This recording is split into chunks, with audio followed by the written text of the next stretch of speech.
And we're on. Hello and welcome to podcast episode 135 of Rope Boxing. The 2 Daves are back once again to bring you a bit of a review of all the weekend's boxing action. If you're new to the channel, please like, share and subscribe via Spotify and via YouTube. Mate, saw you the weekend. Great catching up. Friend of the show, Lee Harper, that never listens to the show, as regular listeners will know. He got married. He tied the knot. I'm the only one out of the Phoenix Five that hasn't got married just yet, and I can't see it happening. But it was great to see you. Great to see the wives as well. It's great to put a face to a name, if you like. First time I've met them. Lots of beer, mate. Lots of entertainment. Lots of slagging off. Lots of fun. Great weather. Catholic church service. The longest wedding I've ever been to. I just really enjoyed seeing you, man. No, it was great, mate. It was really good. The whole event was lovely. Like I say, the wedding was lovely, and congratulations to Lee and Louise. It was great, and obviously it was great to have us and getting us all together. The best man speech was fantastic, and it was just a great day all round. Like I say, we just take the piss out of each other. Wives were taking the piss out of me, and it's just the way it is. But it was great. It was great all round. Yeah, loved it, mate. And obviously I met Becky for the first time. She's lovely, and it was nice to get together in great circumstances. Usually it's in shit ones. So it was a lovely day, mate. Lovely day. I think it's the first weekend for a long time that I haven't watched any live boxing. I've had to go back and watch it. So if it's a Friday, Friday I got down to London in the evening, went for something to eat, a few drinks, been working the night before. So by midnight, 12:30, I was gone. So I had to catch up with the MSG card the next day. And on Saturday, same party time, wedding, got back at about 1:30, was it? Something like that. Yeah, something like that, yeah. Pissed. Jumped straight to bed and had to catch up again Sunday, and a few things I missed today. So had to replace the boxing for party time. It's allowed, ladies and gentlemen. This is a boxing podcast, so it is allowed from time to time. And that was a great occasion to have it on, mate. So do you want to crack into some boxing, or have you got any more stories to tell? Well, no, you were there, so I usually have I have a story to tell, but I think you heard more about me than you'd ever know from my good wife, because she liked to rattle on about how useless I am at everything, and I do all shitty things and do fuck all and lazy and everything else that I get labelled at me every day. So I think you got the full biff, then, mate, of what I'm like to live with. That wasn't even half the list, by the way. I don't even think it was even half the list for her. She was saying it. I think there's more. Like, if there was more time, I'm sure she'd rattle for loads of things. But yeah, great. It was, mate. And talking of great, on my banner there, ladies and gentlemen, for those of you who are listening via Spotify, I've written for the first bit of boxing we're jumping into. Did Taylor versus Serrano 3 deliver? Now, obviously, we've done our previews going into the fight. I think the whole boxing world, in the boxing community, had done their reviews as well. We all thought we were going to get a version of 1 and 2 of the best fights you'll ever see, whether it's female or male. Massive events, all female card put together by MVP and Jake Paul himself. Thoroughly enjoyed what I saw. The fighters on there. MSG, as I just said, that it was where Katie Taylor beat Amanda Serrano the first time. So we thought we were going to get the same kind of thing, both at the back end of the careers. Both can't really teach an old dog new tricks, if you like. We didn't kind of elaborate on that. I think everybody just thought it would go the same ways at first and second, Dave. However, I didn't think it was a poor fight. I thought it was a good fight.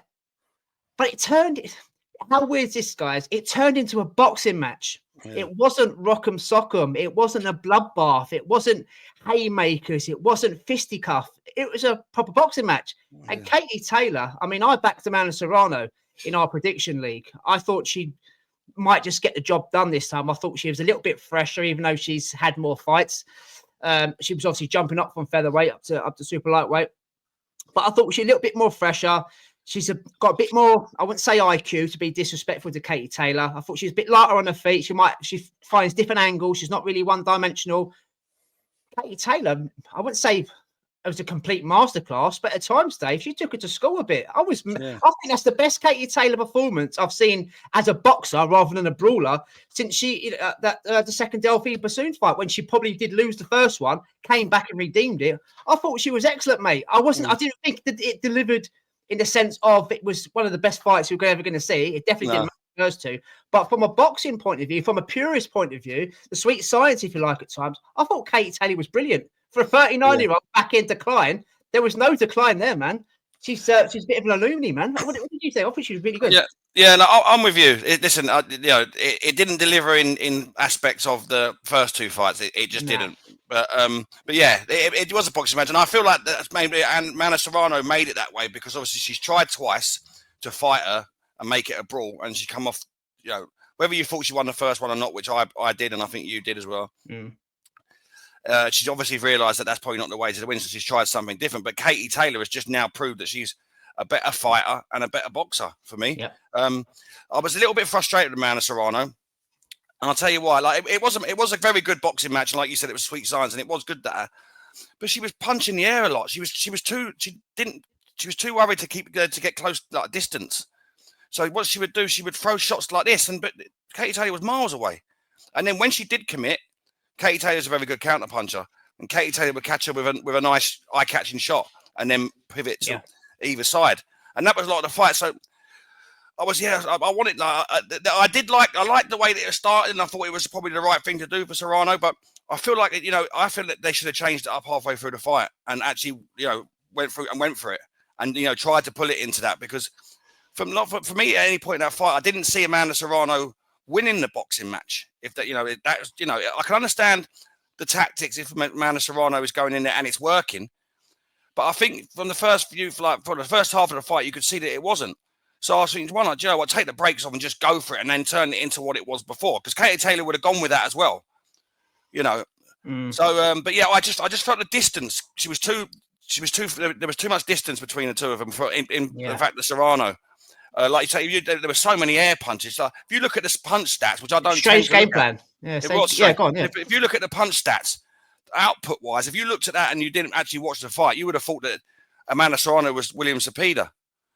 But if you actually see but if you looked at the landing stats, Katie Taylor landed more and didn't throw half amount of punches because Serrano was doing this and just doing it in front of her. It was a bit strange.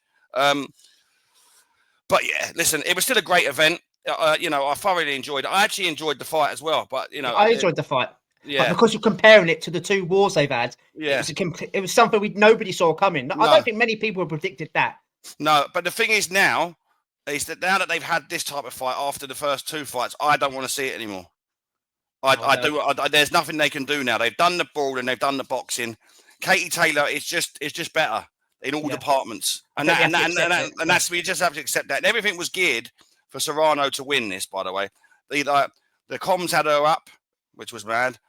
The commentary was biased towards her. It's going to be though, isn't it? It's an MVP. Yeah, absolutely. I totally understand. And we'll go on to another fight in a minute, which was biased. I'm sure you'll talk about it in a minute, but which I don't agree with at all. But it was all geared so that we could do 4 or 5, and this could just carry on until Amanda Serrano is 3-2 up. But it wasn't to be. So, like I say, Katie Taylor's just matched her, and their team matched her. It's better than her in every department. So if she wants to go and brawl, Katie Taylor can win that way. If she wants to try and box on the outside, Katie Taylor can beat her that way as well. But yeah, like I say, I said to you in the church, because obviously the wedding was a Catholic one, so it went on for about an hour and 45 minutes. And the rest, and it was about 100 degrees in there. Yeah. But I was sort of saying to you, just as a spectacle, the Tyson one was okay, but you had your issues. But like I say, the actual viewing pleasure and the clearness of the ring and the razzmatazz and the lights and that, I thought it was quite a good event. Some of the things I'm not into all the shite talk in between and what they were going into the crowd and talking to American women that I don't know, like in film stars and all this other shit. Not really into that sort of stuff, but there were a lot of paid celebs there, mate. There was a lot that's what I was saying. They were talking about actresses who's doing a bit of boxing in a film, and she was trying to do like little shadow box, and I was like, I just didn't know who she was or what she was doing. So it wasn't for me, all that sort of shit. But as like if you put it on there with like when they're actually fighting, the colours sort of stood out, and it was very, very like clear, and it was very. I quite liked that, but it wasn't. Yeah, it's a Netflix kind of.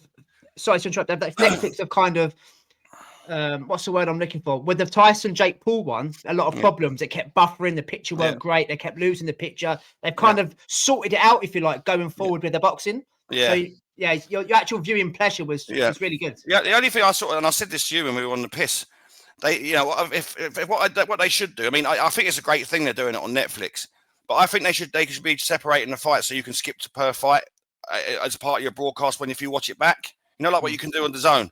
Yeah. You don't have to watch the whole card, because I watched all the fights, but I was obviously fucking fast forwarding in between. And what it does, the screen doesn't show you the things going on, so you're sort of guessing where you've got to stop. It's almost like VHS in the 90s. You know what I mean? So you're stopping. You think, oh fuck me, I'm 2 rounds into the next fight, and I was having to go back, and then I was 2 fight. Like I'm fucking around with it. So that would be my only criticism. But yeah, anyway, I'm going off fucking topic here. But, no, it's all part of it. It's all part of the production. It's all part of the viewing experience. I think it's good. I think it's good. Yeah, maybe what you're saying now about Netflix going forward, it might be something that they'll put on the app. It's TV, maybe just like TV problem so far, because they're new. They're new to sport, aren't they? Yeah, they're a film app. So, But like I say, I've seen enough of it now. Yeah. If I had the choice as to what type of fight I would like to see for Serrano 3, of course I would have liked the same fight as we had in the first 2. They were special fights. I don't think we're going to talk about Taylor Serrano 3 in that bracket when we talk about trilogies. Yeah. I know it's 3-0 and it's not a proper trilogy like you would say, but I don't think this is the one we would go back to out of the 3. Oh no. This is the Rocky 5 of the series.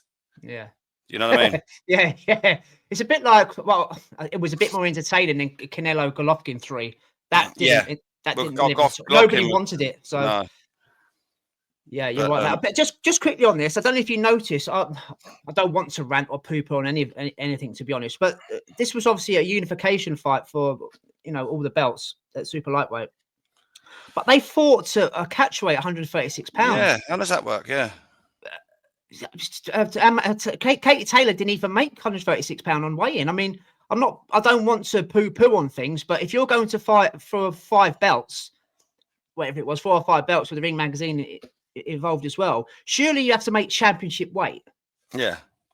I mean, well, that's it. But if they were on weight, if they were to make weight and one person failed, and say the champion failed, that champion would have been stripped. Yeah. So why is it? Yeah. Why is it at a catch weight still for all the marbles? I know this again, Dave. You say it all the time, mate. It's the wild, wild west, and this is another. This is another reason. It is, mate. Again, going forward now, Katie Taylor's 39 years of age. She's probably is the GOAT in most people's eyes. That's another debate for another time. But what I mean by that is she's creating a legacy. She's created a legacy. She can basically do what she wants to an extent. So at her age now, still looking good. What does she do? Does she hang the gloves up? Does she give Chantelle Cameron that 3rd fight? Now, when we speak about Chantelle Cameron in a bit, mate, she's earned the right to fight Taylor. She's the mandatory challenger for Taylor's belts after her win on the weekend. So where would you want to see Katie go? Keep fighting, keep going on, keep adding to the legacy, or give Chantelle that fight? I think she should. Anybody else forward, Dave? Listen, there is nothing else forward. But you see, you can't have a 3-0 in a trilogy against Serrano. Now I know Serrano brings a lot of paper to it and money and eyes on it and all that sort of stuff. But you're a big advocate for trilogies. It's 1-1. Why not go? Why not go out on that one? If that's what you're going to do, do it at Croke Park or wherever you want to do it. Do it. She is the A side, and go out on a high. And if she beats Chantelle Cameron, that's what I mean. Walk away into the sunset. She's made enough money. She's got the legacy is set. There's no doubt about that. No. And then go out like that. And then you're 2-1 up. You've beaten absolutely everyone you've ever faced. You've got the wins over everyone. So yeah, and then go out that way. Now listen, even if she doesn't do that, she's still all those things. But yeah, if you're asking me what I'd like her to do next, I'd like her to finish up with Chantelle Cameron. I think Chantelle Cameron deserves it. Yeah, and then call it a day. And I think Chantelle Cameron may have to accept the fact that Katie will always be the A side, and she's going to have to give into her. She's going to have to give into her demand if she really wants that fight. If she wants that world title fight for the 4 belts, if she wants that rematch that she thoroughly deserves, she's going to have to let Katie Taylor have it her way, just so she steps into the ring. And just on that, before we go on to the next fight, Dave, interesting, the fight we just saw between the 2 girls, Katie Taylor looking fresh, not gassing out at the end. She looked like she could do a few more rounds. I reckon if that was 12 threes on that particular night, maybe even seen a stoppage, I mean, I thought she looked fit and healthy and ready to do 12 threes. It's amazing what fucking boxing throws up. It is, again, I think we can use this terminology a lot, a wild, wild west, because that's the best version I've seen of Katie Taylor for a long, long time. And I didn't think she'd had a boxing clinique, if you like, at this end of her career. So fair play. Fair play to Amanda Serrano. Remember, she's the featherweight champion as well. She holds about 3 or 4 belts down at her natural weight class, so she can go back down and she can add to her legacy as well. You know, but her career is not over either. So fair play to both girls. But as we just said, mate, we don't want to see a number 4. I think it's done, and it's done. Definitely dusted now, mate. Yeah. Right. On the undercard, Alycia Baumgardner, Jennifer Miranda. I want to make an apology to Jennifer Miranda. I do try and do a little bit of homework going into these podcasts, like Dave does as well. Alycia Baumgardner, I said, would be an another lover level to her. I didn't expect Miranda to offer anything. It was just a matter of time before Alycia Baumgardner got rid of the ring rust, if you like, chose her moment, hurt her opponent, and then it was down to Miranda whether to survive or quit. I want to say, sorry, you are a much better opponent than I thought you were or was going to be. I should have took more notice in terms of being the number 1 contender. But I and Dave and other people have got their reasons because the division is so weak. There is no in between. Yeah. She probably does belong at the top table in terms of being a contender. Yeah. And I've written there on the banner, mate, was Miranda better than expected, or was Sheeraz, as you like to call her, lacking something? Now, I say lacking something in terms of inverted comments. Since the failed drug test, which she has been cleared of, she had a substance in her. Let's just talk about it. Let's be real. People are talking about it now. The pop seems to have gone. Yeah. Did she overlook Miranda? She couldn't get her jab going. Don't get me wrong. I thought she won the fight, but I only thought she won it just. I thought Miranda was brilliant. I thought she boxed so well. She boxed clever. She chose her moments. She won her rounds. Yeah. But I don't know. This is what happens. We don't have the activity. Yeah. Baumgardner didn't look the same fighter that we've kind of grown and loved in the sense of not being our favourite fight, but grown to love to see this exciting female that can punch like a mule. It's kind of disappeared overnight. And I wouldn't say she's got away with one because she did just enough. Yeah. Just enough. But I wasn't impressed. I was more impressed with her opponent. And that's why I had to make a public apology, if you like, to the Spaniard. But yeah, mate, what did you think? I totally agree. I think Miranda used her attributes. She was the taller, bigger girl. I think that your banner is a little bit of both, really. I think Miranda surprised a lot of people, and then I say that Alycia Baumgardner, you stated it very well there. She hasn't been the same since, and a lot of these fighters haven't been. We could rattle down the list, and she's not people who failed PEDs, but we don't do a libel case. She has been cleared, but since then, she hasn't looked the same. No, she hasn't. And you know, the fear factor's not there either. She was a feared fighter in the women's division. She was the puncher in the women's divisions across all of them. Yeah. She was the one that was getting the knockouts left, right, and centre, and big knockouts. I've seen, every time we talk about her, the Terry Harper one, sort of spun Terry Harper in a sort of a fucking, she didn't know where she was, and she was about to get laid out by the referee. Done very well to step in. That Alycia Baumgardner doesn't seem to be there now, and the fact that she hasn't got that means that I believe that she's going to be in a lot closer fights than people expect. Mm-hmm. And this was another one here, because if people are in the ring with her and they feel her power and think that's not too bad, the fear factor's gone. I believe. Let me box you now. Yeah. And like fundamentals didn't look great at all, Dave. She managed to use her jab in the end, but she was quite panicky. It was like, well, she's okay with what's coming at her. Yeah. What do I do now? So she did kind of get into a rhythm in the end, but yeah. But Miranda was the bigger fighter. She had, she was a rangier fighter, and I feel like she used that to her advantage very well.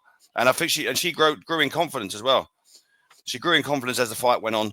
Like I say, she probably tasted the power and thought, I'm okay with this. I'll fight her, and she did. And like I say, she's done herself no harm, by the way, as well. Like I say, she's done herself no, and like you said, in a weak division, we'll definitely be seeing her again after a performance like that. I say, I'm with you. I feel like Alycia Baumgardner just done enough. But not that I'm expecting them to run it back again, but there's enough out of that for Miranda to think, if they ever had to do that again, she's in with a shout. A few little tweaks here and there, she could win that fight. It's a winnable fight. It wasn't a sparkling performance from Alycia Baumgardner, and I feel like across the women's division, in women's division she's in, and the women that she was in before, I feel like she's losing that fear factor which means that her opponents will be willing to take more chances against her. Whereas before, a counter punch from her could end the night, and a lot of the time it did. But once she loses that fear factor, I think the fight she goes in will take more chances, which means that she's not more likely to get beat, but more likely to be in closer fights or could get beat.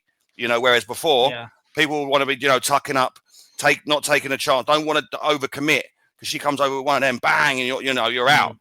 I feel like that's not really there at the moment. And yeah, listen, people can make their assumptions as to why. But I thought that commentary was a bit biased as well, Dave. I mean, one of the judges gave it 98-92 to Baumgardner. That means Miranda won 2 rounds. That didn't happen. No, it didn't. No, she won a bit more than 2 rounds. I know it was a 10-round fight, but I can easily get to 4 rounds for Miranda. Yeah. I can find 4 rounds for her. And I didn't have a dog in the fight. I just thought a Baumgardner would be the bomb. And I'm back after, what happened and things like that. But that was for undisputed. Obviously, whether Miranda raised her game, she's 38 years of age, never really fought out of Spain. So she came and she tried. She just fell short. I'd like to see her again. I'd like to see her definitely. Again. And as you said there about running it back, I wouldn't, if there's nobody else in this division, unless Baumgardner moves up to 135, when you've got your Dubois, run it back with Terry Harper. Terry Harper's kind of improving now. And you've got a couple of other champions up there. I wouldn't mind seeing it run again. Yeah. I wouldn't mind, because it wasn't one-sided. It was more competitive than anybody ever thought. You talk about running it back there, and you mentioned Terry Harper. Now, they're not in the same division at the moment, are they? No, she's a weight above, isn't she? But you see, like, obviously Terry Harper got stopped by her. But, the Alycia Baumgardner at the minute, if I'm Terry Harper and they can make the weight, I'd be screaming for that rematch. Terry Harper's boxing very well at the moment. Very, very well. Looking sharp. She's super fit like that. The Terry Harper we're looking at the minute, and Alycia Baumgardner, I think Terry Harper would beat her. Boxing wise, definitely now the pop's gone. Well, it seems to have gone anyway. Yeah, but boxing wise, she'll outbox her. Yeah, I tend to agree. So out of that, it's good to see her back, because she, like you said last week, she is good for boxing if she can get into a rhythm and do what she's known for. But Jennifer Miranda, fair play, and we'll definitely be seeing her, if not on these shores, definitely in the States, and definitely back in the boxing world very, very soon. Ellie Scotney against Jan Mercado. I texted you this morning. And I just went through a few notes and things like that. Unified super bantamweight titles, champion versus champion. She's turned into one of my favourite fighters, Ellie Scotney, and I've got there on the banner. Still no KO for Scotney, but she definitely entertains. How is she not knocking girls out? This was a masterclass. One of the scores were 100-90, complete shutout. I didn't give the Mexican a round. She's typical Mexican, and I know I say it a lot on here, guys. We don't want to call it a cliche, but she's got a heart on her sleeve, and she defends shots of her face. She's front forward, typical Mexican, no fucks given. But Ellie Scotney's got a range of skills. She punches hard, she's combinations, she's fast, she's in and out, she sets traps, she throws from different angles. She's an edge of your seat fighter, and I feel sorry for her, because she can't do any more but throw the kitchen sink. I thought she was brilliant. I thought she was thoroughly entertaining. She's the best in a division, in a weak division. And I kind of, when I watched her post-fight presser, Dave, I had a tear in my eye, because I didn't realise with the ring walk, she came out with Georgia O'Connell's dad. Georgia O'Connell obviously died of cancer last month, very close to her. So that was a nice touch. It was all for And then also, I know we was doing a bit of matchmaking with Sky Nicholson, which does need to happen. She's going for undisputed, so she wants the WBA champion, and then possibly we can do Sky Nicholson. I know I'm jumping the gun, but it's one of the things her nan wanted to see her do before she passed away. She wanted Ellie to win all 4 belts to kind of confirm she is the girl. I think she's the girl. I've fallen in love with her. She's entertaining. She's most entertaining on that card. This is something about she's getting better and better and better. And please, Jake Paul, just keep her busy now. Just get her the fights that she wants, because she was the main attraction. And I said last week, if then nobody knew Ellie Scotney that was watching this for the first time, that watched this MVP card, you'll definitely know who she is now. Mercado's no mug. Yes, she's a veteran, but she was the champion coming into it. Ellie made her look like a novice, Dave. Brilliant. Absolutely brilliant from Ellie Scotney. I totally agree. Now, usually you will ask me at the end of a show what my favourite performance of the week will be. In this card, it's definitely Ellie Scotney. Yeah. She was fantastic, mate. Like I say, the ring walk, like you said, the class act with George's father. Yeah. She mentioned her at the end as well in a lovely like post fight interview. Class act all round. Not too sure you've ever seen anyone wearing short Sam Catford on the back of them in New York. Proud of her roots there as well. But yeah. But I've been to Catford, and as much as I love Ellie Scotney, I wouldn't be putting that on my shorts. But sorry, I'm going to tag her in this bit. Sorry, Ellie. Yeah, I can't really talk. I'm Sheeraz Bush. But listen, performance-wise, mate, it was A star. It was class. It was everything. And like you say, you look at her record and you think she's one of these boxers that box on the back foot, and just point scores and stuff like that. Complete opposite. She's in there. She's in the pocket. She's throwing big shots. But she's just not getting the KOs. But yeah, if you looked at her record, you would think she was a completely different fighter to what she is. She is exciting in the women's division. She's exciting as they can be. She's got a lot as well. She can switch it up. She can box. She can brawl. She can fight. She can put you on the ropes. She's got a lot. She really is. Jake Paul's got an absolute gem there. And like I say, that performance on that show has done her the world of good because. Listen, like I say, that was the performance of that show for me, without a shadow of a doubt. It was fantastic. I loved everything about it, and I'm with you. In the women's division, she's becoming one of my favourite fighters. She's got a lot. Like I say, she can do it all, and she's by far the best in that division for me, without a shadow of a doubt. She's going to take some beating because we haven't even seen her, biting down on the gum shield yet. With someone that's really going to be down, and she's got that in her and all. She won't be taking it to the trenches, is she? Yeah, that's what you're saying. No, but when she does, you just see that she's a little fucking pocket rocket, isn't she? She if the chips are down, you could see her going out swinging. Mate, she's a female Nick Bull. That's what she reminds me of at times. Yeah, she is very much like that. Yeah, she is. But she's great, and it was a great performance. I loved it. And I'm with you. I couldn't give Mercado a round. I couldn't even try and even at any point give her any outclass through the whole fight. She's susceptible to the odd cut here and there, Ellie, and that's the only thing. But it doesn't seem to phase her. And she's great. And I'm glad that she's on Jake Paul. I should be making some coin there, but she should have been promoted a lot better in the UK for me. Yeah, definitely, mate. I can't wait to see her again. Hopefully, it's not this time next year. Let's hopefully we see her. Let's hopefully we see her around Christmas time, then back out again in the new year or something like that. I know it's. Hopefully, Jake Paul's going to come into the female game and change it completely in terms of not just having them out once a year against Latvian Bingel, if you like. Just make the best fights. He's made the best fights. I mean, that was for a unification. So there were, I think there were 5 on this. Was it a card of 7 or 8? There were 5 world title fights. So they've got the Guinness World Record, didn't they, for the amount of belts that were on the line in one show? Yeah, so it's a good start for him anyway. That way. I've got the banner here.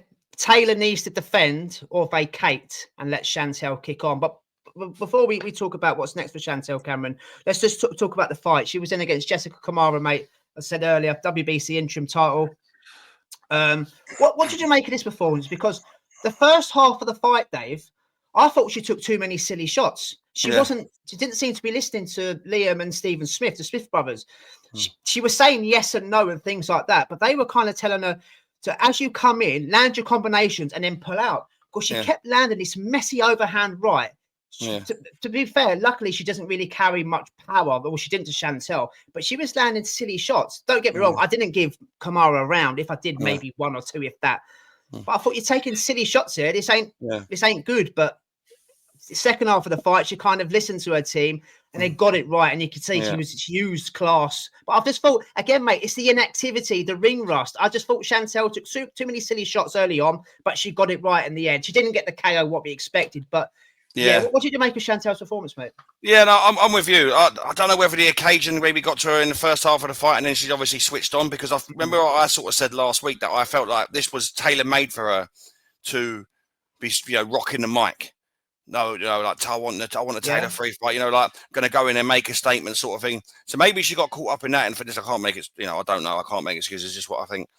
But, maybe she was caught up in that type of little hype, thinking, right, what's happening, what's next? Because, her name will be thrown in the hat for Taylor going forward. So maybe that's what it was. But she did get herself together in the end and boxed very well.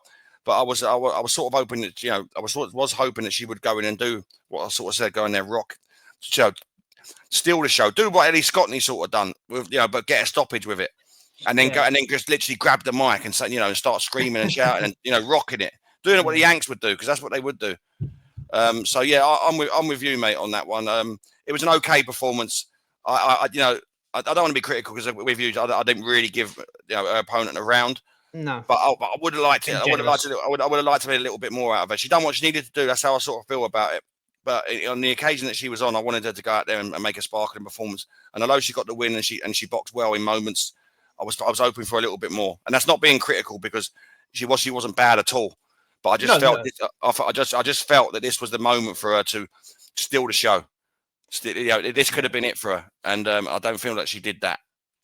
Yeah, I think if she started as quick as she ended the fight, I thought we may have seen a stoppage, because Kamaru was fighting on instinct at the end. She didn't have a clue. And she's been stopped before as well. Yeah, she was fighting. She was fighting. She was gassing from round 6 or 7, wherever it was. She was gassed out of her arse. She was her arse, mate. She was just trying. She was just throwing wild overhand rights. Chantelle had kind of worked them out in the end. But yeah, no, I agree with what you're saying, mate. The statement making, if you like, was probably what we expected from her, because she's again, she proved she's level above this opponent. But going back to the banner, mate, we just briefly spoke about Taylor Serrano, and I don't mean this to be critical of Katie Taylor, but if you are going to stop at this weight class that you're at, 140, can you please just take the Chantelle Cameron fight?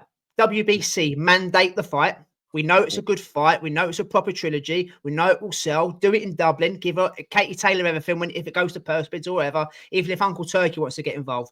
If you're not going to fight her, vacate the belt and let the division move on, because it ain't fair on the girl. She's earned her right. Whoever she's fought in the past, we know it's a weak division, but she's done exactly what she's had to do. Don't hold on to the belt, but if you do, give her the fight. And I don't like to say that, because Katie Taylor is the GOAT, and she's the best thing since sliced bread, and she can do what she wants. But the division's still got to move on. Again, I just spoke about Ellie there, Dave. Let's not see Chantelle Cameron out this time next year. She needs to keep busy, man. Yeah. That ring rust probably what's caused the slow start for her, in the first, 4 to 5 rounds, That's what I take out of it. Yeah, no, the thing is with Katie Taylor, that mandatory. Who is Katie Taylor else going to fight now? She's done Serrano 3 times. She's got a 1-1 with Chantelle. I can't think of another opponent that I'm looking and thinking. I really hope Shields is too big. There's like 4 stone between them, so forget that. No, that can't happen. But like I say, Chantelle Cameron is the only fight for her to have next, unless she's going to, like you say, is going to, hang up and retire. Which there's no shame in that. It's fantastic. Her legacy is sown. But if she does want to carry on, I think it can only be Chantelle Cameron, and it can. So I can't think of it. She's beat every female that you can think of. There's no one else that she can go in there and fight with. It's 1-1 with Chantelle. Go with it. Yeah. But if we get an announcement from her that she wants to hang up her gloves, no one would be disappointed. No one would, no one would tell her off, if you like, in so many words. But just vacate the belt. Let Chantelle move on. Let her take on the #1 contender or an interim champion or whatever. Do you know? Just don't hog the fucking belt. I know it's not her fault, because it's obviously down to the sanctioning bodies. They will call and do what they want. They will take the 3% when it suits them. Yeah. But yeah, I just want to see her active, mate. I just want to see Chantelle active again. But yeah, she did nothing wrong. I thought she just started a little bit slowly, but she was the class apart from her opponent. Talking about people starting slowly and not being active, Dave, this is nailed it to me. But you spoke about this to me in the car coming back from the church, going to the deal on Saturday. And you said you can't wait for my rant. I'm not going to rant as much as I thought, No, I'm not going to rant as much as I thought. I agree with you. This Savannah Marshall, again, another unification. She's lost her belts on Friday night. I thought she won the fight. I agree with you. I thought she won the fight by a couple of rounds. The ring rust and the inactivity from 2 years is telling. She needs to make her mind up. Is she going to box, or is she going to go into the PFL? Yeah, there might be factors in terms of, obviously, Peter Fury, when we were speaking, wasn't there. Had a different coaching, different instructions. I thought the boxing was off. I thought she got hit again with loads of silly shots. Shadisa Green is messy. She's a messy fighter, but she old man Savannah at times. She won rounds. She landed big shots. Even Savannah said, I felt her power. I thought she won the fight, but I didn't think it was a robbery. I thought Savannah was. I don't think. I think her not being active, and I'll keep repeating myself, ladies and gentlemen, but I think it's cost her. I think the 2 years out has cost her. I really do. But I know she had a moan about the refs, and she's right to the judges. Sorry, the scorecards. Again, I think she did enough to win, but I'm not going to scream robbery because it was probably one of the worst versions I've seen of her, mate. I've got to be honest. Yeah, like I say, I think she won the fight. I cannot see where they give Alycia Green 6 rounds, and that's even with. No, I agree. I agree with that. So listen, it wasn't a great performance by Savannah Marshall, and I've got to say this, and I was thinking this during the fight. That Alycia Green has got some defense on her. You know that she doesn't get caught with many clean shots. You know that she's very good with with blocking and parrying shots. She's a big old girl, isn't she? She is a big girl, yeah. The size looked like chalk and cheese, the actual size of them, to be fair. But no, it wasn't a spot. Yeah, listen, there is factors in it. I'm with you. I'm a bit disappointed. I'm honest, Dave. Like I say, and I'm with you. Like for not 1 minute, I was sort of saying Savannah Marshall was great or anything like that, but she definitely didn't lose that fight to me. No, I agree. She didn't lose the fight. She didn't do enough. Yeah. Maybe we was expecting more. Again, we speak about your Baumgardners with the power. South was going around knocking out people willy-nilly before she stepped up to Alycia Shields. I just think, mate, again, sorry to be boring, guys, but 2 years out of the ring and then jumping back in with a champion, irrelevant of what you think of the other champion, it's too long out the game. It's too long out the game. Yeah, that could well have been a fact. She definitely had ring rust. And she definitely did have ring rust, and but her corner was. I said it to you. Some of the corner comments that I couldn't get my head around. The guy, I don't know the name of the guy, but he's definitely weren't a Peter Fury. But he was saying you need to throw the correct punches. What does that mean? Because how would you throw a punch and not think it's correct? Surely the punches should have been thrown. What they would have been working on in camp. So you're right. What's the when you're in corner work, you go throw a double jab and then go to the body. Then step out, give them instructions, but go in there and throw the correct punches. And he said that in a few corners, in a few rounds, and I couldn't get my head around it. I thought, what sort of instructions are that? The corner work wasn't great. I don't know who that is or whatnot, but for me, I can't remember. That didn't help for me. But again, she's done enough to win the fight for me, so that's a hard one. And for me, listen, it wasn't a great performance. She probably could have done with a little, like you said, Latvian bin girl before this sort of fight. Get back into it. Get her range. Find her range and whatnot. Get back in it, shake off the ring rust, then go in with a strategic. And I think it would be a different performance. But do you think the scores were 96-93 Marshall, 96-93 Alycia Green? And obviously the closer one was 95-94 Green. But on the actual fight, Dave, even though we've both agreed that Savannah did win the fight, I don't class it as a robbery. But the shots landed by Green, to me, were more eye-catching. Maybe that's what the judges have gone for. They've seen bigger shots landed by Green, whereas Sav's used the jab. She has landed the odd right here and there. It just didn't look. I don't know what they were looking for.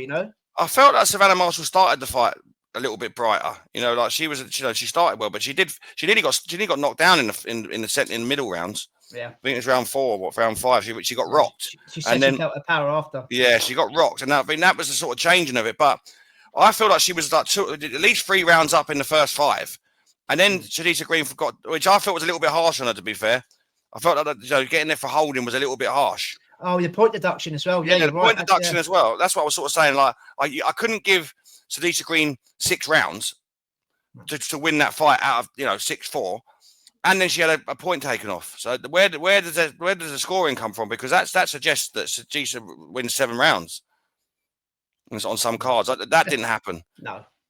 You could, like I say, I think when you put it like that, it is a robbery. You're right. Yeah, like I say, I think that Savannah was like at least 3 up out of the first 5, and there would have been another round. That she would have won. Without going right deep into it, you know what I mean? So I just don't see how that happens. And that's what I was talking about, being a bit biased. There was a lot of bias there. There were certain fights where they couldn't really do it, but I feel like Savannah Marshall felt that got the brunt of that. I say, like, I'm with you. She needs to make a decision here, and if she does make the decision, I'll be screaming rematch right now. Well, that was going to be my question, mate. Before we move on to just quickly the one of the knockouts, that's a talking point for the last fight. But what does she do? Does she fuck around doing MMA and boxing? I don't know if she can do both, mate. No, I think she needs to make her mind up. She's only had one fight in the PFL. Obviously, the Clarissa Shield thing's not happening as of yet. I don't know why.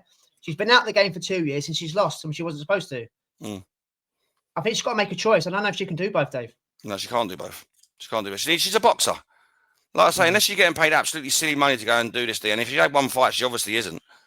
So, just get into boxing. I there's no reason to think that she couldn't come and make a difference in the rematch and win the fight. I felt she won this fight, so she go in there. She's a little bit sharper this time.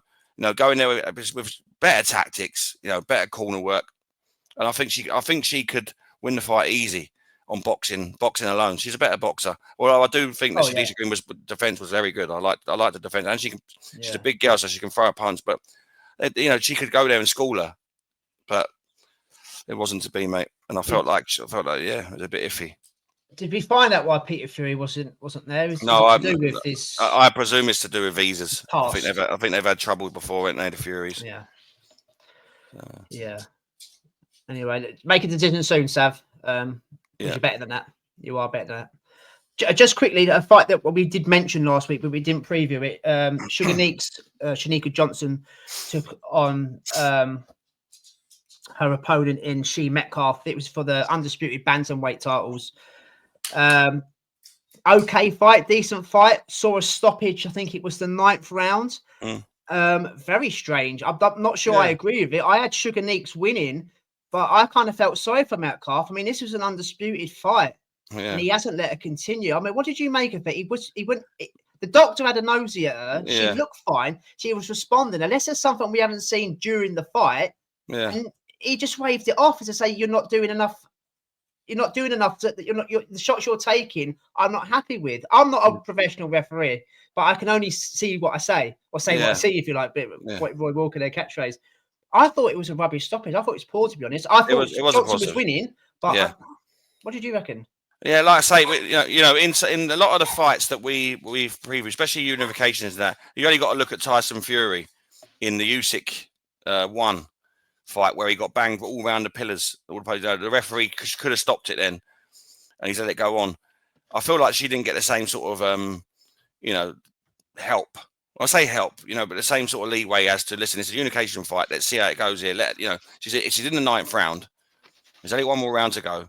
It didn't look as bad as the sort of cuts we're talking about with Jack Catchell or anything like that.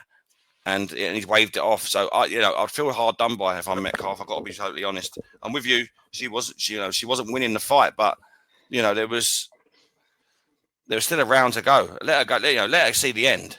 It's champion versus champion. So I think she has a right to be aggrieved with the way that the stoppage was, mate. It was a strange one. I hadn't seen one of them sort of like strange ones like that for a while. No, but it was a weird one. Sorry for and I feel sorry for Johnson, really, because Johnson doesn't want to win like that. Because now all of a sudden people are going, well, that shouldn't have been a stoppage. You know what I mean? Like, she hasn't got a definitive conclusion. You know what I mean? It was a weird one, mate. It was a really strange stoppage. I'd love to come and find out what the reasoning was, but it was a weird one. All in all, it's a decent card for a stacked female card. Same as you, Ellie Scotney was the standout. We didn't get what we expected from Taylor Serrano. I think we can conclude that Katie Taylor is the better of the two.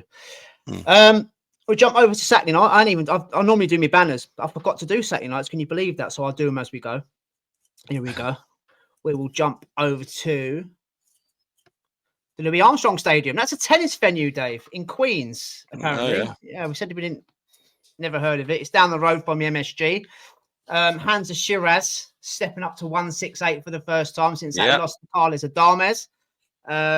Draw. A draw. So yes. Sorry, mate. A draw. Yes. Well, it should have been a loss. Yeah, correct. Yes, should have been. You made me doubt myself then when you went silent. Yeah. Thanks for correcting me. The draw that should never have been. Obviously, he's from a promoter and his team and his fans will say he was weight drained, and it could have made sense. He broke his hand after the 5th round, but at the end of the day, he should have got beat. Anyway, he's left that division. He's jumped up now, taking on a dangerous opponent in Edgar Berlanga. The fundamentals aren't great from Berlanga, but he does carry concussive power. He can knock you out. Hamzah's been hurt before. Hamzah's been down before. So it was a big test. Yeah. And he passed with flying colours, mate. No. Hamzah is the king of New York. I've written there. Obviously, Edgar was saying he was the king. Nobody knew him, things like that. To be fair to Edgar Berlanga, I've got to be honest, he sold the fight well.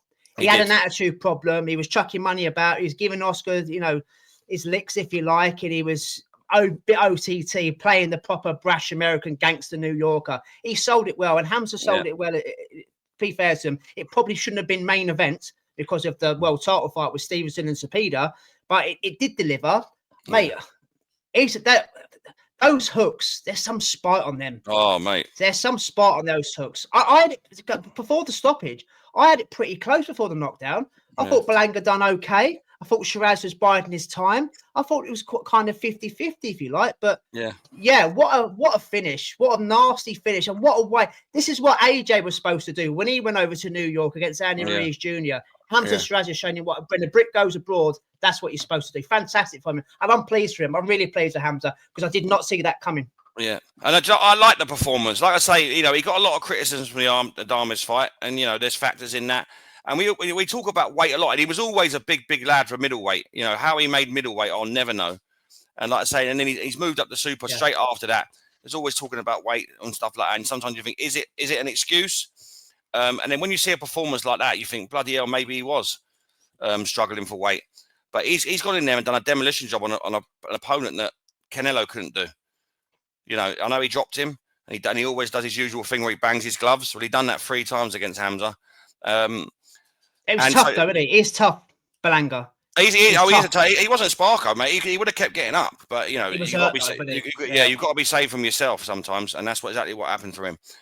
But it's a statement win, mate. Because listen, we speak about Berlanga's fundamentals. He's not a great boxer, but he can bang. And whenever we talk about that being a stacked division, his name gets mentioned. So kudos to Hamzah Sheeraz, because Hamzah Sheeraz has just gone and banged out someone in the top 10. So he is now one of the big players in there, mate. He is definitely one of the big players. It's already been made mandatory for fucking Canelo. Oh no, I mean that's another conversation, but you are right. He has made a massive statement, and he's one of the boys. He's put super middleweights on notice, 100%. We talk about Plants, Pacheco's, and Billy's and stuff like that. He's in there, mate. He's in there, and listen, I know it's mandatory. Canelo's one thing, but they're going to fight 2 or 3 times. I'm sure of it. So. When we speak about round robins, that's it. Yeah, round robins. Hamzah Sheeraz has got some big fights in that division now, man, and he's a threat. He's a threat, and he has absolutely demolished Edgar Berlanga in emphatic style. He's absolutely, them hooks were lethal, and he looks like the weight he's fighting at a weight he's happy at now. We speak about, he can go up another way as well. He's a frame of a light heavy. You know what I mean? So he could go up again. Yeah, he is, yeah. But it was great. And you're right. Edgar Berlanga, stole the show. He's throwing money at De La Hoya, saying dance with me and fishnet stockings at him and all that. It was entertaining. Like I say, and it was great. And it's great for Hamzah Sheeraz to have a dance partner like that. He didn't have to do a lot. He just sold it himself. He's a humble man, you know what I mean? He ain't doing any of that sort of stuff, so it's a good cop, bad cop sort of situation. Berlanga made him bite, and he answered back pretty well, to be fair, for a well-spoken Brit. You know what I mean? He did play his part. But what we didn't mention last week, mate, maybe because we didn't know, or it didn't cross our minds, the Andy Lee effect. He's jumped in with Andy Lee. He's got him with Andy Lee, and he's looking like a bit of a killer, in this weight division. I mean, I think it was the first round or the second round, Berlanga landed a shot straight down the pipe. Yeah. And it pushed him back. And then after that, he kind of tucked up defensive-wise, like, oh, I fucking felt that. And he was quite happy to let Berlanga get close and push on his chest and use his defense. And it was like when he got to the end of the 4th, as soon as Berlanga kind of was wide open, he took his chance. Yeah. He has got power. I felt that then. Let's just get rid of him. He's got nothing to offer me. He walks in straight lines. Whereas Carlos Adames is, we can go down the weight drain and the excuse route, but he's a different fighter. Yeah. He moves his feet. He moves his head. He's got lateral movement. He feints. He works you out. So if you're coming up against someone that can box, Maybe a bit of a different story for Sheeraz, but not knocking him. Love the kid. If you're looking at that division, though, and the names that we rattle off there, your Pacheco's, your Billy's, your Caleb Plants, all these type of guys, they don't fight like Adamus. They're all punchers. So it makes for some fireworks. Like they make some real good fights because a lot of these guys are, I'm not saying tailor-made, but they're tailor-made to make Hamzah look as good as he did against Berlanga. Oh, I've got one. I've got one that I struggle with. William Skull, the running man. Oh yeah. Well, everyone that struggled with him struggled to fucking catch him. Yeah. But yeah, listen, he's made a massive statement here, mate, and fair play. I thought it might be a little bit too soon. So fair play. He's proved me wrong, and I'm delighted for him. I'm absolutely delighted. It's a performance you want to. He couldn't ask for a better performance than that, mate. He wakes up on Sunday morning and thinks that is how you do it, and so fair play to him, man. It was a great performance. He's I know where Berlanga goes next. He needs a couple of fights to rebuild. But again, he'll end up being a gatekeeper. He'll end up being a gatekeeper 168. Yeah, he can still bang though. Yeah. Oh yeah. The power's not gone. The power definitely ain't gone. There's something we've always said about him. He hasn't really got great fundamentals. He walks in straight lines. He's easy to hit, but he can hit back harder. So yeah. I don't think we'll see the end of him, mate. He likes the money too much, doesn't he? So yeah, he'll definitely be back. World title fight: William Zepeda against Shakur Stevenson. Someone's had to go. Two different styles: pressure versus defense, and obviously you've got the output of William Zepeda that I'd hoped that he was kind of old man and throw loads of shots at Shakur Stevenson, Dave, which he did. And I've written on the banner Shakur Mayweather, that shoulder roll. Oh my God. He's perfected it. Yeah. He's perfected it. Now, he didn't run Shakur Stevenson. He actually engaged with William Zepeda. The difference was Zepeda was in the fight for 12 rounds. He was in the fight. He was constantly throwing. He was constantly stalking. He was constantly walking forward. I think in the third round, he buzzed Shakur Stevenson, pushed him onto the ropes. He had to kind of tuck up, use his defense and work his way out of it kind of thing. But I think the difference with the two guys here, mate, a phrase I haven't really used for a few weeks, clean and effective work. The output was coming from Zepeda, so it looked busier, looked like he was doing more, but he was missing. He was missing a lot. He was hitting the gloves, he was hitting the shoulder. That shoulder roll is, as I said, is perfected. Yeah. But when Shakur Stevenson would use the jab, would use the right, would use a hook, everything was pinpoint accurate, everything was clean, everything was effective. And that was the difference between the two of them all night. Yeah. I don't think it was the best fight on the card, but Shakur Stevenson kind of proved that he's the guy. When it comes to the sweet science under Queensberry rules, he's the guy. It was perfect. But William Zepeda, fair play to him. He done better. I lived in hope because I'm a massive fan of him, but he did better than I thought. I think the scorecards were a bit shit. Bit wide. William Zepeda won quite. I thought he won at least 3 to 4 rounds in the first half of the fight. He done better than I thought he would, mate. He only fights one way, and he tried his best. But maybe he's just not at. Well, there's not many that are at Shakur's level, are they? No, he's probably one of the elite, or coming up to be one of the elite, the way he boxes. But yeah, thoroughly enjoyed the fight, mate. But the right man won. Yeah, I think it showed levels, mate. It showed level. It reminded me very much of like a Ricky Hatton Mayweather, where Ricky Hatton pours forward, throws lots of shots, and it was very much like Mayweather, and it wasn't any type of running. It wasn't any type. There was moments in the fight where he was center of the ring and he stepped forward like Mayweather did, and he countered, and it was fantastic. He was pouring shots what Mayweather used to do when his back was on the ropes, and then hitting with one. He's studying him, Dave. Sorry to interrupt. I think that's the closest to very similar. Yeah, I think it's the closest to Mayweather performance you're likely to see since. I think he has studied him, because I feel like fighters would approach Shakur Stevenson the same way they used to approach Mayweather. They always thought they could just sort of, walk him down. That Ricky Hatton thought he could just walk him down and he'll get to him eventually. But Mayweather was too true for that. And Shakur Stevenson has just showed he's a cut above, he's a level above anyone else in that division. That's the best performance I've seen from a boxing performance. I thought it was great. I thought it was great. And the thing is, I'm with you. I think the changing point in the fight was round 3 when he buzzed him. I feel like that woke Shakur up because from then on, he was different in the fight. I was giving the early rounds to Zepeda, and I felt like there was a little bit of downloading from Shakur, but he did. I've not seen moves like that since prime Mayweather. with some of the stuff on the ropes. Like I say, he was pouring and bang, pouring his shot, bang, and it was so accurate. Exactly, that's the word. It's the accuracy. Yeah. It was so good. I thought it was a fantastic performance from Shakur. I was super impressed. You know, all these sort of things he's had labelled to him, and people walking out the stadiums not happy with, you know, certain things that he's doing. I think that was all gone in that performance. Like one, you couldn't do that with Zepeda anyway, because Zepeda, you know, he cuts the ring off very well and throws lots of shots. But I thought everything that he done in that fight was fantastic. I liked the defensive work, the shoulder roll. It was great. It was great, and it just goes to show how effective that style is if you can perfect it. It's hard to beat that Mayweather style. Oh, honestly, listen, you had the guy there that throws more punches than anyone in any division, and yet he still couldn't land clean. He still couldn't squeeze one through. You know what I mean? It was amazing. It was amazing. But I feel like the third round woke him up, and then you saw the real Shakur Stevens. But for me, he's put himself as number one in that division without a shadow of doubt. Tank Davis is whoever. For me, Shakur Stevenson is the guy in that division. He is the number one. And like I say, William Zepeda is fantastic at what he does, and he's a great fighter in his own right. But you're talking world class and elite here, and that for me showed. And it was a great performance. I don't think you could have a negative from the performance from Shakur Stevenson, where he does get a lot of criticism at times. Not for me in this performance, mate. I thought it was great. I thought the shot selection was great. The shoulder roll was fantastic. You know, the defensive work was superb.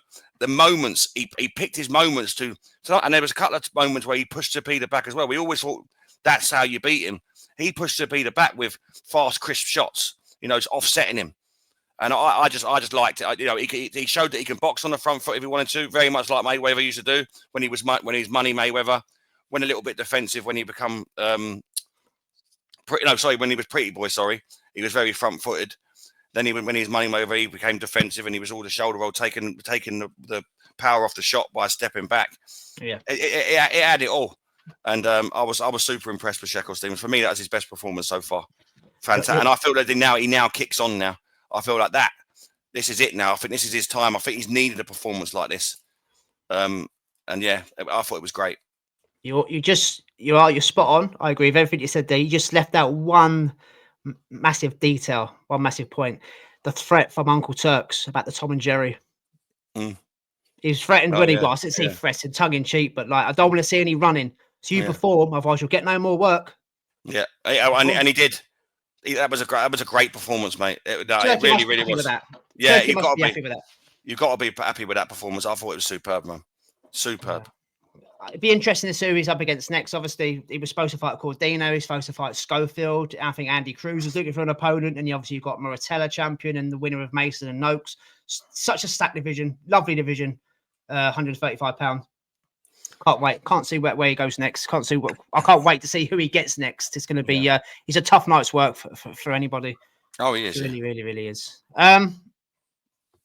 Is the boogeyman back? Subriel Mateus, WBC lightweight belt on the line. This was, to me, Dave, this was the opposite of Shakur and Zepeda in terms of scoring. Yeah. Mateus does what Mateus does, walks forward, throws loads of shots, high energy, lung capacity, massive output. Puello, similar to Shakur, I'm not comparing him in styles, but he's a back-footed boxer, pot shots, picks his shots well, wasn't enough coming back. So where we spoke about Zepeda and Shakur, the accurate pinpoint work from Shakur outworking the output from Zepeda in this fight, it was Mateus's output that outshone the accurate, pinpoint shots. It just wasn't enough for me from Puello. It was a close fight, but I do think the right man won. Mateus, you sent me something on Twitter on the Friday night where he was hobbling out the mini cab. He looks awful. Weight drain. He looked awful. Yeah, he did. He looked. How the fuck is he going to rehydrate and be ready to take on Alberto Puello and become a world champion again? He's not prepared. Maybe this isn't the division for him.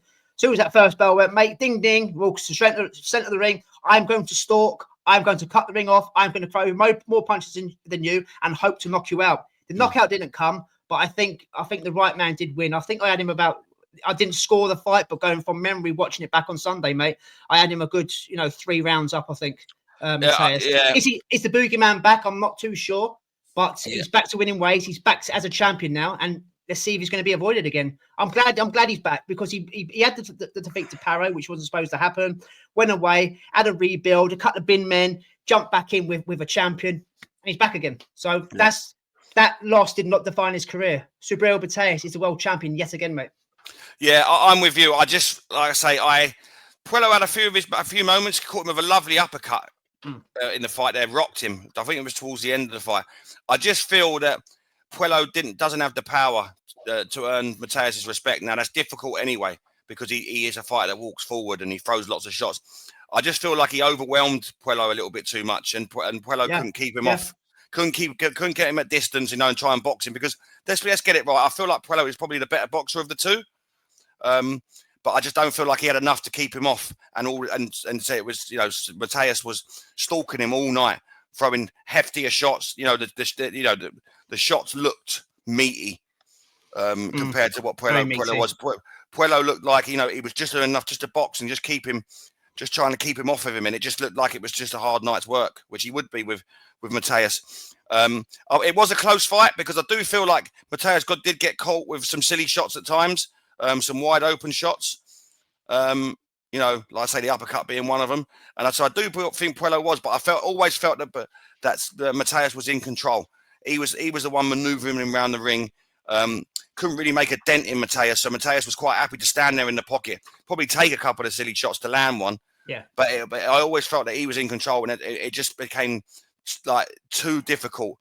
Didn't give him enough time to breathe and set himself. So he was in a brawl that he didn't really want to be in. But again, don't leave you alone. No, that's right. He's on your chest. Yeah. No, and that's exactly what Puello needed. If Puello given space, I think he would outbox Mateus. But Mateus didn't let him give him time to set. So like I say, he did get a few shots that got through Puello, but for me, it wasn't enough. And I feel like the work rate for Mateus, the output for Mateus, the stalking really, and on his chest, overwhelmed Puello a little bit. I just feel like he couldn't get enough space between them to let his shots go. So it was single shots that were eye-catching at times. Now, listen, he won some rounds. He really did win some rounds, and I feel like it was a close fight. I just feel like the pressure from Mateus was just a bit too much, and it got him over. It got him more rounds, got him over the line than it did for Puello. But I feel like it was close. I'm with you. I think there was a couple of rounds in it. If Puello had a little bit more spite in his shots, where he could earn Mateus' respect, where Mateus had to think about it when he was on his way in, I think that could have made a difference. But I don't think he carried the power to trouble Mateus, so Mateus could pour forward, throw lots of shots. For a lovely body shot he did as well, and a few. And I think that was the difference for me. He overwhelmed him a little bit, I believe, and that was the difference in the fight. Yeah. What did you make of Dalton Smith getting in the ring? I said this. I've got receipts for this. Do you remember months ago, whether it was beginning of the year, I said, what happens if Dalton Smith gets a world title shot before Jack Catchall? It looks like it's happening. Yeah, it is, yeah. I hate to keep mentioning Jack, but Jack was ready. He's ready. I'm sorry, guys. I know we're bored, but we keep doing this every week, but it looks like Dalton Smith's going to get his chance. He's overtook Jack Catchall. Yeah. Going backwards, man. Jack Catchall's his own worst enemy, and he's now begging Turkey for a fight and all that now on Twitter. Yeah, I saw that. But Dalton Smith, Subriel Mateus, Dave. That's a tough fight, mate. It's a real tough fight. I think it would have to be the best Dalton Smith we've ever seen to date. And again, the opponent in Subriel Mateus is a live dog. Dalton Smith's never been in with anyone like this, so he needs to be this is where he needs to show he's got more levels than we've ever seen. Because he comes forward and he throws hard shots and he's done hard night's work. So Dalton Smith likes to fight fire with fire as well. So it'll make for a good fight, but it's a tough fight, and it could be too soon. It could be too soon, but I'm looking forward to seeing it when it's made. Definitely, mate. Last one of the cards. Underperforming and drug cheats. I don't know what to make of this, Dave. I've got to be totally honest. David Morrell versus Imam Khatif. Yeah. Last week when we done our previews, we recorded on the Monday, and then I put the episode out on the Thursday. Went through Dave Morrell, went through Khatif, this new Russian monster, this beast that's knocking people out. Didn't know too much about him. Looks a banana skin, looks a danger. During the week, we found out that he'd failed a drug test for clomiphene, what Canelo had against Golovkin. But he's fought 3 times since, and he was fighting here on Saturday nights, which is wild, wild west. I've no idea what's happening there. You fail a drug test, in 2024 or 2023, whatever it was, found guilty, and you're not getting your ban until after you fight David Morrell 4 fights later. An absolute disgrace. It makes boxing look bad, which it has done. So he should have been in the ring in the first place. Underperforming comes from David Morrell. I'm disappointed in him. He's gone up to light heavyweight now. Yes, it was a close fight against Benavidez in the first half. Ran out of ideas. Hot Rod, he ran out of ideas. He just didn't get going in this fight. First time he's been put down in his career and didn't roll the dice to round 9 and 10. He got the decision. He got the win. He didn't deserve the win. But I'm happy he's got the win because the drug cheat should not be in the ring. I don't... Dave, what did you make of it? I'm just disappointed in Morrell, and I'm disappointed. Well, I'm not disappointed in sanctioning bodies and fucking commissions, because that's what they do. It's 3% of them. They don't give a fucking shit about the sport. Yeah, it's just a mess. But David Morrell's not how much we think of him and how good he looked at super middleweight. Yeah, to me, he's not taking it up. He doesn't look that guy anymore. I don't know. I wasn't happy with his performance. Don't know why he started so slow. The knockdown didn't kind of get him to perform any better. Maybe there was a whisper in his ear that you're losing the fight, and he kind of went at it 9 and 10. I didn't think he won the fight, but I'm glad because he beat a drug cheat. I had it a draw. This is more. Sorry to interrupt, mate. This is more of a robbery. Let's pretend that Khabib never had failed a drug test. To me, this is more of a robbery than the Savannah Marshall one. For me. Okay, fair enough. Yeah. I had it a draw. And I reckon if it was 12 rounds, he may have got the stoppage because he buzzed him. He buzzed him in round 10, and he was out on his feet. Kataev. He's got some power as well, by the way. And now you're talking about juicing and stuff like that, but he's like fucking Ivan Drago. The way he punches, he's punching through the guard, and he can knock you out with your fucking hands in front of your face. Listen, I'm not liable. I don't want to get liable because we don't want to do all that sort of stuff. But it don't look really like he's punching like a mule. David Morrell, for me, I'm with you. He just didn't get going, and then he's starting to mess around in the fight and put his hands down and do all these silly sort of things when he's not winning. It was a strange performance. I honestly don't get it. Kataev, he's not a typical Cuban, is he? He's not a typical Cuban because he's got great feet. He can box. He can box on the back foot. He's just something. It's like he switches off. But this fight, Dave, he didn't even switch on. No, it was like I say, Kataev can punch all right, but he throws wild sort of hooks, and I think he relies on that a bit too much. I didn't see much boxing from him. I've got to be honest with you, but he does land, and he does land clean. But I think Morrell was his own worst enemy. Going with a puncher like that, you could, especially with the skills that David Morrell's got, he could have boxed it and made it look easy. I think he made the fight harder than it needed to be. Yeah, and like say, and like with you saying there that he lost, I was probably being generous with a draw. More than likely being generous with a draw, but he definitely won the last 2 rounds, David Morrell. It's the only 2 I gave him, Dave. I've got to be honest. It's the only 2 I gave him. I don't know. I couldn't say it was 8-0 going into that, surely. But fair enough. But I didn't take anything positive from it. No. I could probably Matt, I'm going to stick to my guns. If I was to watch those first 8 rounds again, I think I can confidently make a case that Khabib won 108. Okay, fair enough. Honestly, because he was in the fight for even though I don't want him to be. It's a drug tick, shouldn't be anywhere near the sport. No. But he was in the fight for every round. Maybe he definitely was in the fight. He obviously got knocked down in round 3, so that's a 10-8 round. So but I was probably generous with a draw, but I think a draw was probably the right result. But David Morrell just doesn't seem to be kicking on. He doesn't seem to have that sort of spark for me. He's not gone up there and sort of set the world alight up there. For me, he just seems to quite happily plod. Now. Yeah. Listen, say what you want about this guy being a drug cheat and that, and it's fucking weird what's going on here, where he's fighting still, and even though it's been found, I don't understand it. But this, he was a live opponent who can bang. There's a little bit of hype around him at the minute. Being a monster at this and doing that sort of stuff. This was a performance from David Morrell that could, or like a fight for David Morrell where he could sort of say, right, yeah, he's no, I'm the man. He's not, and gone in there and took him out. And made a statement and you put it to bed. But he hasn't. He's made a real close fight of it. Some people like yourself think he's lost. And, so he hasn't come out of this fight with any sort of kudos. No, he scraped to win against this guy, which is iffy. And now, you know, now no one's sort of going, oh, yeah, that was a great performance from Morrell. We want him in with this person or that person. They're just like, oh, you know, no one's really talking about it. When this opponent is a live dog who you could have made a statement against and kicked on from this. I don't think he's kicking on from this. So he's a strange one to match. He's a strange one to watch. But, you know, I'm not excited by David Morrell fights at the minute. Like this, and that's why I'm probably angry and disappointed. Maybe I'm going a bit too harsh on him. But no, this could have been it though, Dave. This could have been it with a guy. We obviously didn't know a lot about him, but we watched him. You know, he's knocking people out for fun before we knew that he was juiced. But you know, this could have been the fight that, you know, obviously it was by David Benavidez, and we gave him kudos for how he fought in that fight, even though he lost. But he could have come in and made a massive statement against this guy, but he hasn't. And it's more. I think it's more on him. I don't. You know, he just doesn't seem to be doing enough for me, David Morrell. I mean, he just seems to be happy plodding along. Could he be a PBC hype job? Possibly. Yeah, possibly. Could he? No, I mean, he's not showing anything different. I think he struggles with Lyndon Arthur. I've got to be honest. I do. I'm not taking anything good from him. Yeah. It just seems lazy. Runs out of ideas. He's got all the skills to pay the bills. You've nailed it there. You've nailed it there. I think he's lazy. Yeah. You know, he doesn't seem to want it enough for me. No. You know, he's gonna have to do more. He just seems to be happy to turn up. And like I say, and if you can't get up for a fight like this guy, who's a knockout fucking artist, who's banging people out, I mean, what can you get up for? Yeah.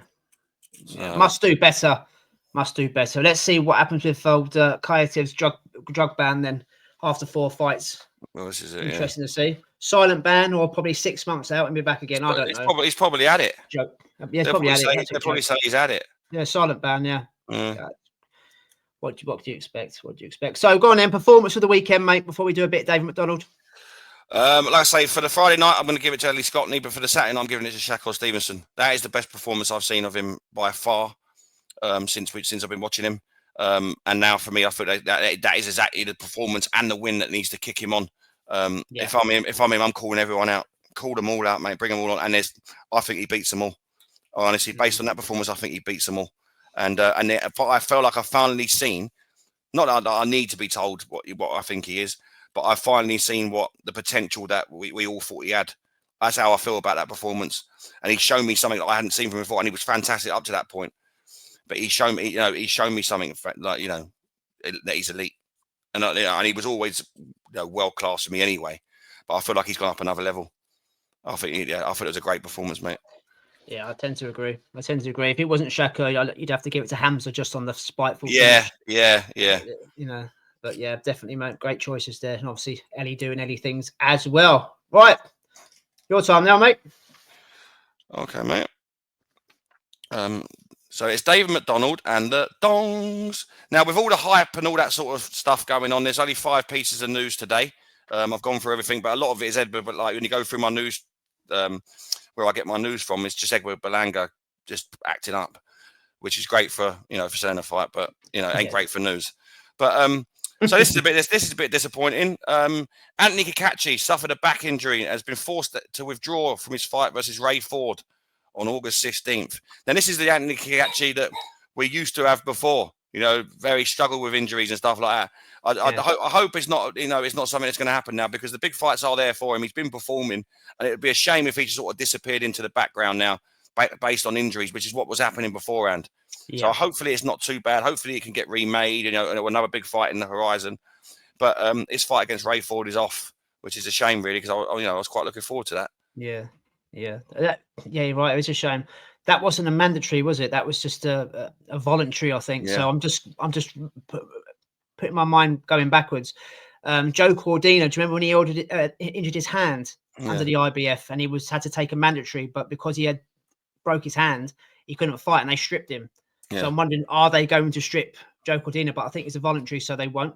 So yeah, you strip Andy Kakachi, sorry, but yeah, you're right, mate. It's a shame. He did suffer with so many injuries before the Cordina fight originally, and that's why we haven't seen enough of him. But yeah, if it's going to be a recurring theme now, hopefully, touch wood, it's not, and he comes to the back end of his career, if you like. Yeah, it'd be a shame. But yeah, it was a good fight that was made. But all you can do now is wait. Hopefully, Ray Ford can still be on the card and get an opponent. But I haven't heard anything since. So no, I've not heard anything yet. Busy. Yeah, I'll let you know as soon as it lands on my desk. On my news desk. But this one's bollocks. Breaking. Yeah, this one I'm not happy about, and I'm sure you're going to go off on this one anyway, because I do feel that this fight will never be the same after this. Francisco Rodriguez Jr. has returned an adverse finding in a VADA drugs test taken after his win against Galal Yafai last month. Match was announced. Now, people were giving Sonny Edwards some stick in the comms because he was suggesting this during the fight. And people were going, which is rightly so. You shouldn't really, be laying the blame on people's feet before you have the facts. But he was saying it, and everyone was going, "That's out of order from Sonny," and and it's come back to be true. Now, we've both had our views on this, and you more than knows, and you speak about it beautifully. I think he should have a lifetime ban on this because I honestly think that Galal Yafai will never be the same fighter after that defeat. I honestly do. It was a bad defeat, and And why does Galal Yafai have to die before anything happens? No, I'm not saying like I say this could ruin his career. I mean, like I say, I don't think he's ever going to be the same again, based on this. So I think that something needs to be done because that was a bad defeat, and it was a dangerous defeat, and he took some heavy shots, and it could have been dangerous, man. Like I say, we've spoken about like this before, but it's going to take someone to die before anything's done. Why does it have to be? Why does it have to be? Because that was a fucking beating. Now, he had 6 defeats, Rodriguez, sorry. And then no one knew. And then he's come out of nowhere and put on a performance like that against a decorated amateur, a gold medalist. Yeah. It's fucking outrageous, mate. I'm fuming for him because, like I say, I know I've said it a few times here. Galal will struggle to be the same fighter after this, mate. But it comes back, he's fucking juicy, and he's in that same fucking camp as Canelo and all the other ones. That the coach there's got about 7 people juiced up. Yeah, so yeah, it's fucking terrible, man. Because that was a bad defeat, bad defeat, and I know we're going over old ground. We've been doing this 2.5 years now. Yeah, but something has to be fucking done, especially after a defeat like that. It shouldn't have to come to that, but.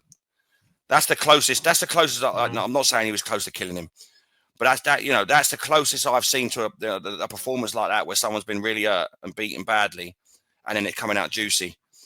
There's not many where you've seen a performance like that and they come out juicy. You know what I mean? But in the effectiveness of it, you're usually surprised. Now, Sonny Edwards mentioned it, but you're not surprised. But it's terrible, mate. It's disgusting, and that's. He's turning into Superman there. I was going to say He-Man.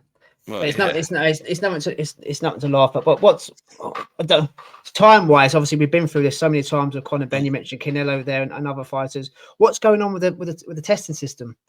Yeah, he's obviously been drug tested. So why aren't we getting the results before he's gone into the ring? Yeah.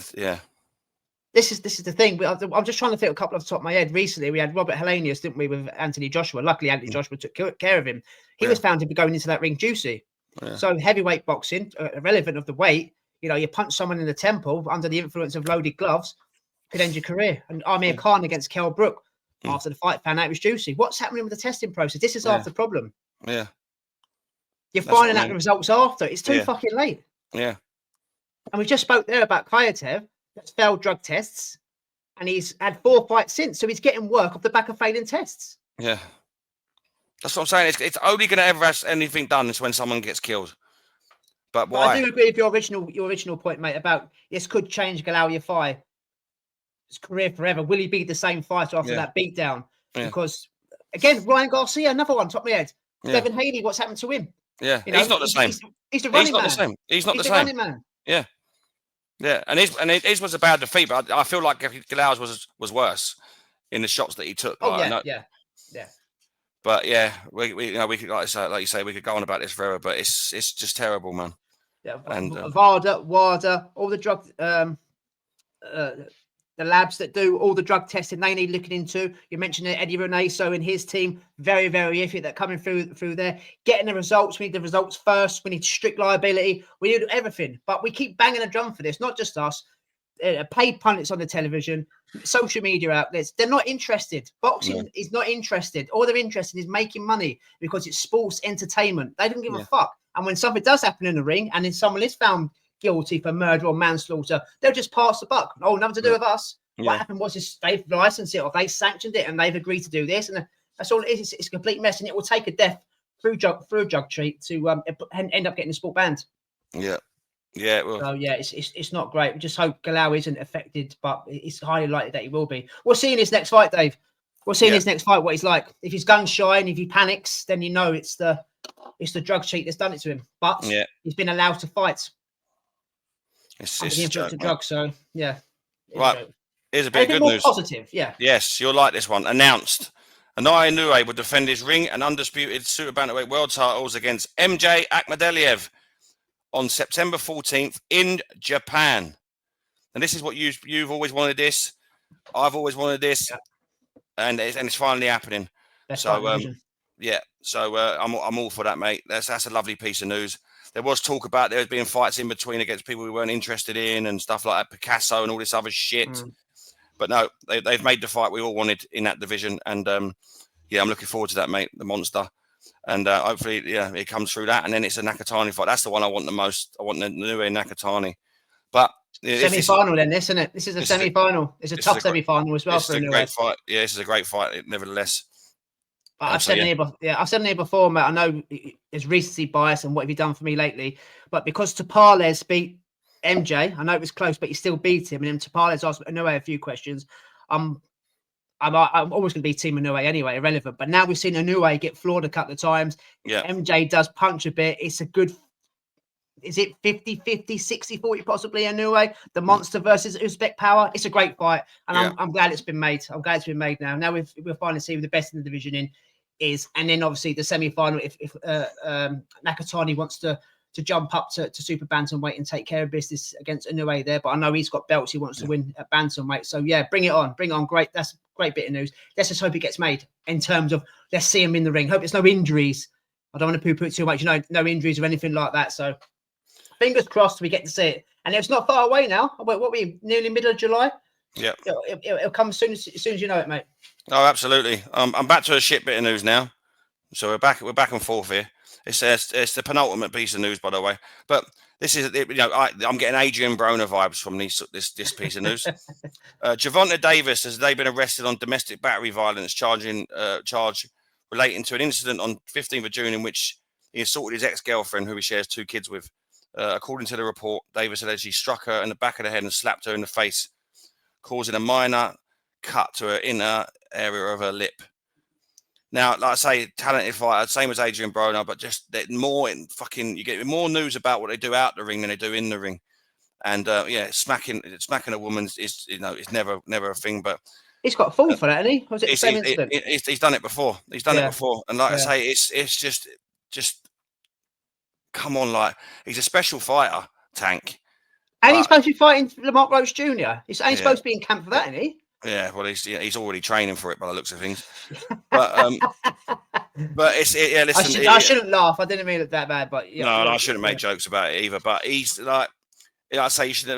We've been brought up the right way. Don't handle, especially the mother of your kids as well. Like, it's just the whole thing stinks, and it's just, It's becoming that sort of Adrian Broner vibes when, all said and done, it'll be in the news, but it'll always be for the wrong reasons. And he's better than that, but he doesn't look like a really nice character out of the ring.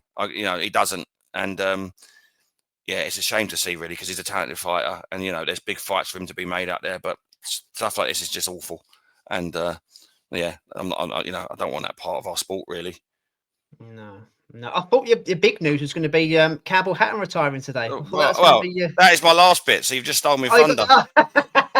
So moving swiftly on, Ricky Hatton has confirmed that his son Campbell Hatton has retired from boxing at the age of 24, following back-to-back defeats to James Flint.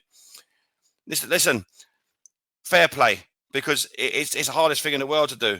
And, not to realise that you found your level, it's probably not for you. Listen, he grew up not really wanting to do boxing. Same as Conor Benn and stuff like that. They didn't have to box. They had a great life. Yeah. The peer pressure from the family name, if you like. Yeah, go on and do other things. He had a go at it.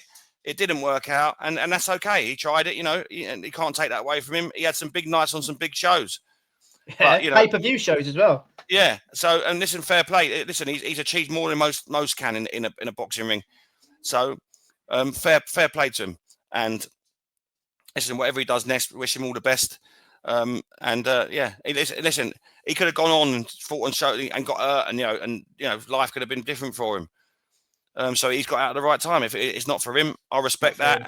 And yet, listen, he hasn't stayed in there too long, took too much punishment, and he's going to try something else in his life. He's a young man. I think he's got kids himself. So fair play. It was a big shadow to be following. So humongous shadow. Yeah. Well, yeah. Ricky Fatton. Yeah.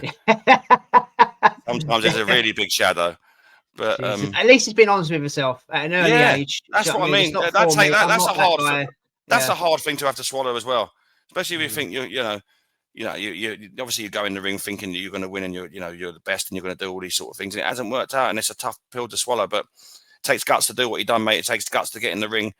He had a lot of weight on his shoulders with his dad, and there's some fair play. Is that another joke there? Is that another joke there? Yeah. Good luck to him what he does next, mate. So that's it, mate, for David McDonald and the Dongs. I was just going to add there, it's funny he's retiring and the old man's coming back, isn't it? I know. It's mad how it works, isn't it? Yeah, it's mad, mate. So yeah, that was it. An hour and 25 minutes. Blimey. We still haven't done our preview yet, which we're going to record now.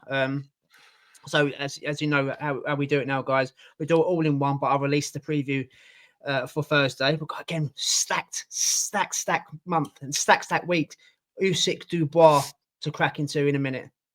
Usyk Dubois for undisputed in the UK. Right, let's get into it, mate. Let's get into it. So I'm going to say goodbye now. I'm going to go away for 5 minutes, get a new link, and we'll do a bit of a preview, eh? So that's the end of episode 135, ladies and gentlemen. Please like, share, and subscribe on Spotify and via YouTube. And we'll be back on Thursday. So have a great week. Stay safe and keep enjoying the podcast. Dave, peace out, brother. And I'll see you in a minute. See you in a minute, mate.